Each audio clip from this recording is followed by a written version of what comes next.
ಎಲ್ಲರಿಗೂ ನನ್ನ ನಮಸ್ಕಾರ. Hi friends, welcome to Sai Rekha kitchen. ಇವತ್ತಿನ ರೆಸಿಪಿ ಏನಪ್ಪ ಅಂದರೆ ಅಂಟಿನ ಉಂಡೆ. ಇದಕ್ಕೆ ಬೇಕಾಗಿರೋ ಇಂಗ್ರೀಡಿಯೆಂಟ್ಸ್ ನೋಡೋಣ. ಅದಕ್ಕೂ ಮುಂಚೆ ಯಾರೆಲ್ಲ ಸಬ್ಸ್ಕ್ರೈಬ್ ಆಗಿದ್ದಾರೋ ಅವ್ರಿಗೆಲ್ಲ ಥ್ಯಾಂಕ್ ಯು ಸೋ ಮಚ್ ಅಂತ ಹೇಳ್ತಾ ವಿಡಿಯೋ ಸ್ಟಾರ್ಟ್ ಮಾಡ್ತಾ ಇದ್ದೀನಿ. ಇದಕ್ಕೆ ಬೇಕಾಗಿರೋ ಇಂಗ್ರೀಡಿಯೆಂಟ್ಸು 1 ಬೌಲಷ್ಟು ಖರ್ಜೂರನ ಬಿಸಿ ಮಾಡಿಕೊಂಡು ಪೌಡ್ರ್ ಮಾಡ್ಕೊಂಡಿದ್ದೀವಿ. ಆಮೇಲೆ ಕೊಬ್ಬರಿನ 1.5 ಕಪ್, 1/4 ಅಂದ್ಕೊಳ್ಳಿ, 1/4 ಕಪ್ಪಷ್ಟು ತೊಗೊಂಡಿದ್ದೀವಿ. ಸೇಮ್ ಕ್ವಾಂಟಿಟಿ ಬೆಲ್ಲ, ಉಂಡೆ ಬೆಲ್ಲ ಪೌಡ್ರ್ ಮಾಡ್ಕೊಂಡಿದ್ದೀವಿ. ಮತ್ತು ಬಾದಾಮಿ, ಗೋಡಂಬಿ ಮತ್ತು ಪಿಸ್ತಾನ 1 ಬೌಲಷ್ಟು ಪೌಡ್ರ್ ಮಾಡ್ಕೊಂಡಿದ್ದೀವಿ. ಇದಕ್ಕೆ ಜಾಯಿಕಾಯಿ 2, ಜಾಯಿಪತ್ರೆ ಸ್ವಲ್ಪ, ಆಮೇಲೆ ಬಳ್ಳಿ ಅಂಟು ಅಂತ ತೊಗೊಂಡಿರೋದು, ಮತ್ತು ಹಿಪ್ಲಿ ಸ್ವಲ್ಪ, ಒಂದು 10ರಿಂದ 15 ಏಲಕ್ಕಿ, 1/4 ಬೌಲಷ್ಟು ಒಣ ದ್ರಾಕ್ಷಿ ತೊಗೊಂಡಿದ್ದೀವಿ, 2ರಿಂದ 3 ಟೀ ಸ್ಪೂನಷ್ಟು ಗಸಗಸೆ, 1 ಸ್ಮಾಲ್ ಬೌಲಷ್ಟು ಇದು ತುಪ್ಪ ತೊಗೊಂಡಿದ್ದೀವಿ. ಇದು ಬಳ್ಳಿ ಅಂಟು ಅಂತ ಸಿಗುತ್ತೆ ಫ್ರೆಂಡ್ಸ್, ಅದನ್ನು ತೊಗೊಬೇಕು. ಇನ್ನೊಂದು ಮರದೆಲ್ಲ ಸಿಗುತ್ತೆ, ಅದೆಲ್ಲ ಹಾಕೊಂಬಿಡಿ. ನೋಡಿ, ಇದು ಈ ಥರ ಇರುತ್ತೆ.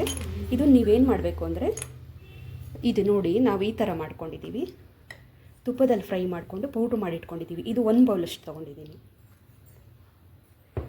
ಫಸ್ಟಿಗೆ ಏನು ಮಾಡಬೇಕು ಅಂದರೆ ನೋಡಿ, ಜಾಯಿಕಾಯಿ, ಜಾಯಿಪತ್ರೆ ಮತ್ತು ಗಸಗಸೆ, ಹಿಪ್ಪಲಿ ಮತ್ತು 1-2-3 ಲವಂಗ ತೊಗೊಂಡು ಪೌಡ್ರ್ ಮಾಡಿ ಇಟ್ಕೊಬೇಕು ಫಸ್ಟಿಗೆ. ನೋಡಿ, ಇದು ಪೌಡ್ರ್ ರೆಡಿಯಾಗಿದೆ. ಫಸ್ಟಿಗೆ ಒಂದು ಬಾಣಲೆ ತೊಗೊಂಡಿದ್ದೀನಿ ನೋಡಿ. ಇದರಲ್ಲಿ ನಾವು ಬೆಲ್ಲ ತೊಗೊಂಡಿದ್ವಲ್ಲ, ಅದನ್ನು ಸ್ವಲ್ಪ ಕರಗಿಸ್ಕೊಂಬಿಡೋಣ, ಹೀಟ್ ಮಾಡ್ಕೊಳ್ಳೋಣ.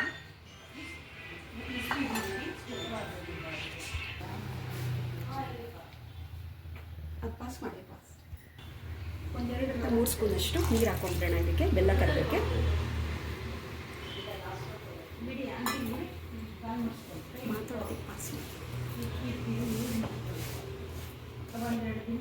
ಈಗ ನೋಡಿ, ಇದು ಅಂಟು ಪಾಕ ಬಂದಿದೆ.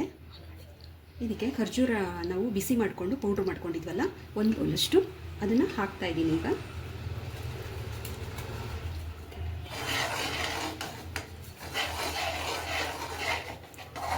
ಅದನ್ನು ಸ್ವಲ್ಪ ಹಾಗೆ ರೊಟೇಟ್ ಮಾಡ್ಕೊಂಬಿಡಿ.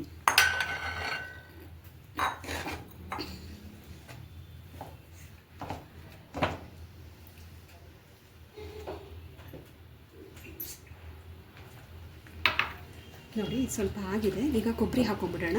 ಪೌಡ್ರ್ ಮಾಡ್ಕೊಂಡಿದ್ವಲ್ಲ ಕೊಬ್ಬರಿ, ಅದನ್ನು ಹಾಕ್ತಾ ಇದ್ದೀನಿ.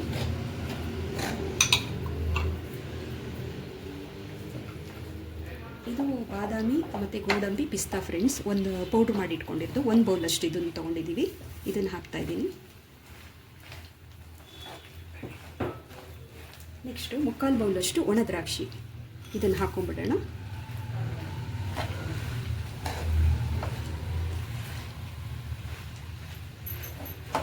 ಇದು ಗಸಗಸೆ, ಜಾಯಿಕಾಯಿ, ಜಾಯಿಪತ್ರೆ, ಲವಂಗ, ಇದು ಪೌಡ್ರ್ ಮಾಡಿ ಇಟ್ಕೊಂಡಿರೋದು, ಸ್ವಲ್ಪ ಕೊಬ್ಬರಿ ಹಾಕಿ ಪೌಡ್ರ್ ಮಾಡಿರೋದು. ಇದನ್ನು ಇವಾಗ ಹಾಕೊಂಡ್ಬಿಡೋಣ, 3/4 ಬೌಲಷ್ಟು.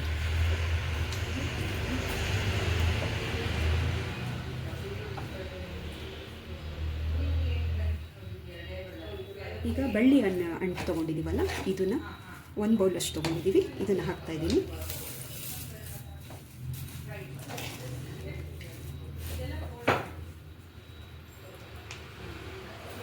ಸ್ಮಾಲ್ ಕಪ್ಪಷ್ಟು ತುಪ್ಪ ತೊಗೊಂಡಿದ್ದೀನಿ.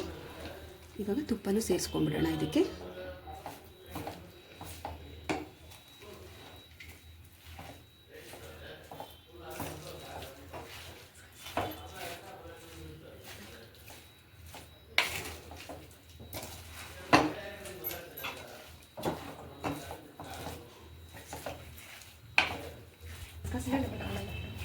ಈಗ ನೋಡಿ ಫ್ರೆಂಡ್ಸ್, ರೆಡಿಯಾಗಿದೆ. ಸ್ಟವ್ ಆಫ್ ಮಾಡ್ಕೊಂಡಿದ್ದೀವಿ. ಈಗ ಕೈಗೆ ಸ್ವಲ್ಪ ತುಪ್ಪ ಸವರ್ಕೊಂಡ್ಬಿಟ್ಟು ಗಸಗಸೆ ಸ್ವಲ್ಪ ಹಾಕ್ಕೊಬೇಕು ಕೈಗೆ. ಆಮೇಲೆ ಅದು ಒಂದೊಂದೇ ಉಂಡೆ ನಿಮ್ಗೆ ಯಾವ ಸೈಜ್ ಬೇಕೋ ಆ ಸೈಜಲ್ಲಿ ಕಟ್ಕೊಂಡು ಹೋಗ್ಬೋದು. ನೋಡಿ, ಈ ಥರ ಸೈಜ್ ಮಾಡ್ತಾಯಿದ್ದೀವಿ ನಾವು.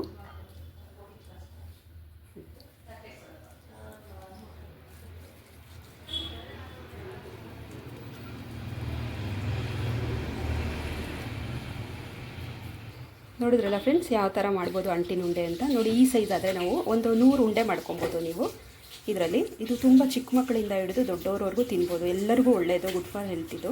ಮತ್ತು ಬಾಣಂತಿಯರಿಗಂತೂ ತುಂಬ ಒಳ್ಳೆಯದು, ಇದು ಡೈಲಿ ಕೊಡಬೇಕಂತೆ. ಈ ವಿಡಿಯೋ ಇಷ್ಟ ಆಯಿತು ಅಂದ್ಕೊಂಡಿದ್ದೀನಿ. ಇಷ್ಟ ಆದರೆ ಲೈಕ್ ಮಾಡಿ, ಶೇರ್ ಮಾಡಿ. Thank you for watching.